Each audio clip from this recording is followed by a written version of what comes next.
National Urdu high school परिसरात अनधिकृत पार्किंगवर वाहतूक पोलिसांची धडक कारवाई।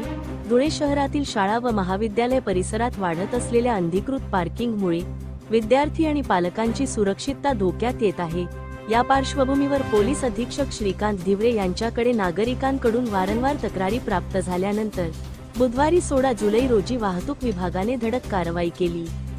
धुळे शहर वाहतूक शाखेचे पोलीस निरीक्षक ज्ञानेश्वर वारे यांनी स्वतः त्यांच्या पथकासह हजारखोली कामगार नगर येथील नॅशनल उर्दू हायस्कूल परिसराला अचानक भेट दिली। यावेळी शाळेजवळ अनधिकृतपणे पार्क केलेली अनेक दुचाकी व 4 चाकी वाहने हटवण्यात आली, तसेच वाहतूक नियमांचे उल्लंघन करणाऱ्या विरोधात दंडात्मक कारवाईही करण्यात आली। कारवाई दरम्यान वाहतूक पोलिसांच्या निदर्शनास आले की परिसरातील काही नागरिकही शाळेच्या परिसरात 4 व्हीलर वाहने पार्क करतात। विशेषतः शाळेच्या मागील बाजूस भिंतीलगत मोठ्या प्रमाणात वाहने लावली जात असल्यामुळे वाहतुकीला अडथळा निर्माण होत होता।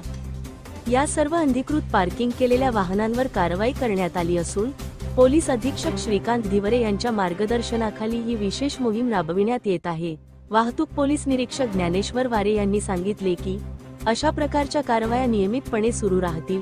पालक आणि वाहन चालकांनीही शाळा परिसरात वाहन पार्क करताना वाहतूक नियमांचे काटेकोर पालन करावे, असे आवाहन त्यांनी केले। धुळे क्राईम न्यूज साठी अब्दुल रहमान मलिक, धुळे। आपल्याकडे हे Urdu school national Urdu school Dhule आहे। त्यांनी एक तक्रार अर्ज केला होता माननीय पोलीस अधीक्षक साहेबांकडे की शाळेच्या आवारामध्ये अनधिकृत पार्किंग लोक करतात वाहन, त्यामुळे विद्यार्थ्यांना येण्या जाण्यासाठी त्रास होतो। म्हणून आता आम्ही इथे आलो माननीय पोलीस अधीक्षक साहेब यांच्या आदेशाने। तर शाळेच्या आवारामध्ये एकूण 4 वाहनाविरुद्ध आम्ही आता कारवाई केलेली आहे। अनधिकृत पार्किंगचा त्यांना दंड मारलेला आहे, अनपेड दंड। आणि ह्या निमित्ताने आमची सर्व नागरिकांना एक विनंती आहे की शाळा असेल, महाविद्यालय असेल, त्या परिसरामध्ये कोणी अनधिकृत पार्किंग करू नये।